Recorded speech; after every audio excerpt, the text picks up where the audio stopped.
Tentunya setiap tempat memiliki unsur sejarah dari penamaannya itu sendiri. Banyak yang pro juga kontra kan. Ternyata Bekasi udah terlebih dahulu memiliki bandara.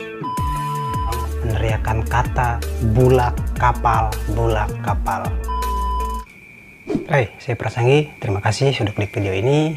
Pada tuang cerita kali ini saya akan bercerita tentang asal mula nama bulak kapal. Nah, bagi yang belum tahu nih, bulak kapal itu sendiri merupakan kawasan yang terletak di sekitar 2 km gerbang tol Bekasi Timur. Di awal tahun 2022 ini, warga atau masyarakat Bekasi menyambut gembira dengan adanya underpass bulak kapal. Awal tahun 2022 ini pengerjaannya telah rampung dan mulai beroperasi tepatnya di awal Februari sekitar tanggal 5 lah ya. Tentunya underpass bulak kapal ini menjadi salah satu solusi pengurai kemacetan di daerah Bekasi. Namun pada video kali ini saya nggak bakal banyak bercerita tentang kehadiran underpass bulak kapal ini secara keseluruhan tentunya. Justru saya akan bercerita tentang asal-usul nama bulak kapal itu sendiri.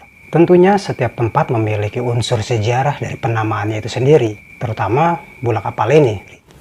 Saya bakal ceritain dari dua versi tentang asal mula nama bulak kapal itu sendiri. Satu dari cerita rakyat yang beredar, yang kedua adalah penamaan dari unsur bahasa yang digunakan warga setempat. Gimana ceritanya? Mari kita simak.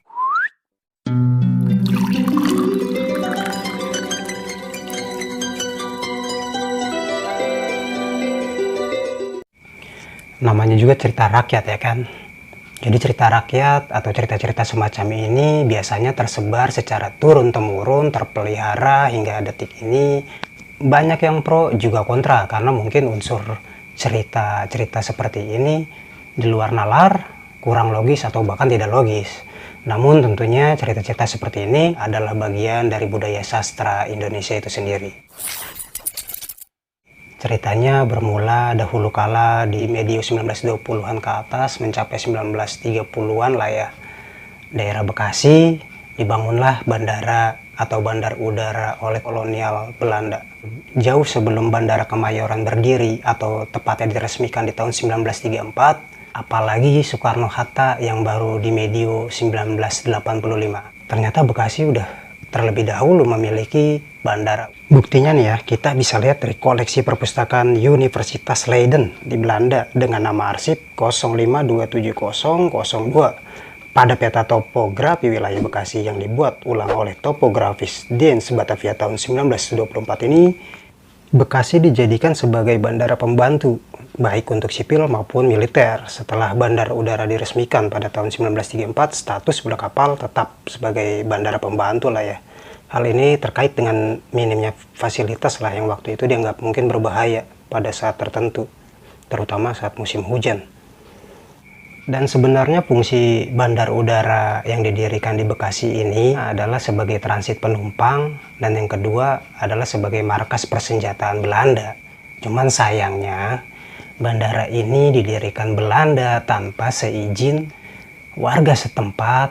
Ya juga ada unsur kesewenang-wenangan lah dalam mendirikannya. Tentunya para pahlawan dari daerah Bekasi nggak bisa ambil diam. Sampai pada titik para pahlawan Bekasi ini atau warga sekitar Bekasi ini sudah sangat muak terhadap keberadaan Belanda yang mendirikan bandar udara secara semena-mena dan penuh keegoisan. Maka mereka bersepakat bersatu untuk melawan Belanda dengan cara angkat senjata, yaitu bambu runcing yang sudah sangat melegenda digunakan para pahlawan kita.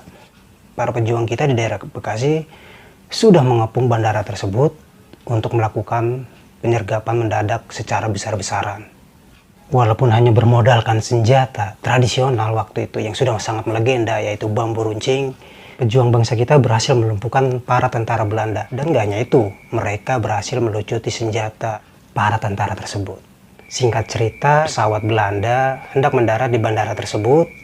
Puncaknya adalah para pejuang bangsa kita dari daerah Bekasi tersebut berhasil menjukir balikan pesawat milik tentara Belanda yang pada waktu itu sedang mengangkut para prajurit Belanda secara heroik. Dan sebagai salah satu tandanya atas keberhasilan tersebut, para pejuang meneriakan kata bulak kapal, bulak kapal.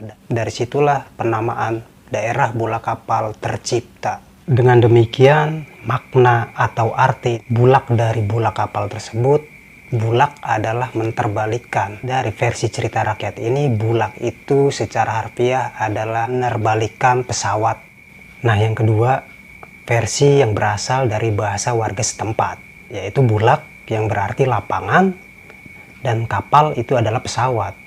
Jadi bisa dibilang bahwa bulak kapal versi ini adalah merupakan penamaan oleh warga setempat karena di tempat tersebut terdapat lapangan udara, kurang lebih seperti itu.